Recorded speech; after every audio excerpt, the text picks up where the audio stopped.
This past year has seen a staggering number of really just incredible reports detailing the corruption of some of the justices on the U.S. Supreme Court, specifically Clarence Thomas and all of his little donor trips from cases that he then didn't recuse himself from, and of course Samuel Alito and his fight with his neighbor, the upside down flag, the neighbor's revelation that the Alito family is lying about everything that happened, and of course Alito has continued to refuse to recuse himself from any January 6th related case.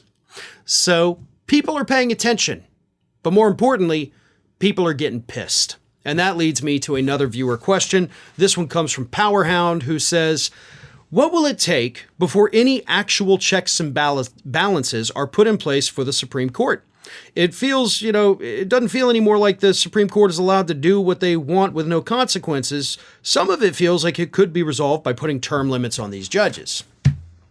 Term limits is one of my favorite phrases in politics. I love it.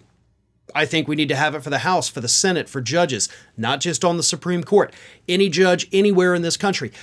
Nobody should be able to do these things for their entire life. Absolutely not. Let's put term limits in place. I am 100% in favor of that. In terms of the checks and balances on the court, I think that's a really good point. We have a system, in quotation marks, of checks and balances here in the United States, right? That's what we're told. That's what we're taught in school. This branch checks this one checks this one does this one. But it really doesn't. It really doesn't. Because nobody has control over the United States Supreme Court. Other than, of course, the Senate having to confirm these people to the court, which I guess they consider that checks and balances. Beyond that, nothing.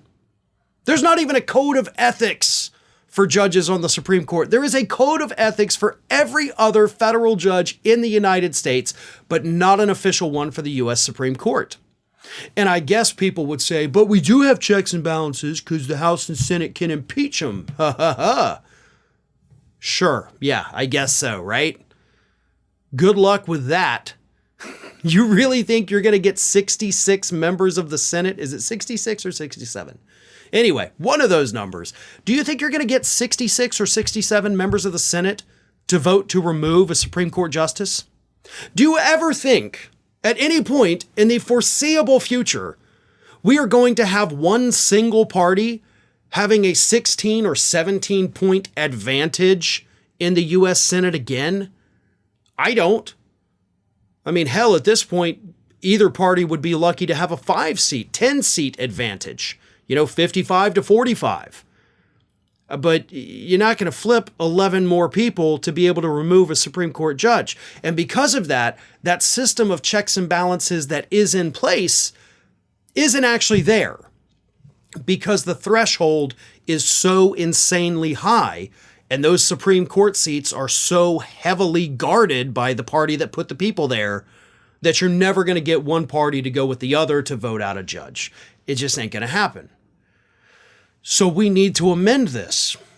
But amendment, you run into the same problem, right? You're going to have partisan politics at play. You're not going to have a party that has a majority on the Supreme Court vote to enact tougher standards for that Supreme Court, because then that could lead to their removal. So there's no checks. What we should have had was an expansion of the United States Supreme Court. When Biden had the House, when Biden had the Senate, we could have done it. Could have done it. That is the biggest failure of President Biden. And believe me, as we've seen from their rulings, it's a big failure. Let's not deny that. But he had his little group, the panel. We looked into it and we decided, no, we're not going to do it. That was a horrible, huge mistake that is now impacting everybody in this country. So we had the chance to do it, had the chance to possibly fix it. And President Biden said, no, we're just not going to do it. Hey everybody, I don't know if you've noticed this, but we are closing in on a pretty major milestone here at Fair and Balanced as we approach 500,000 subscribers.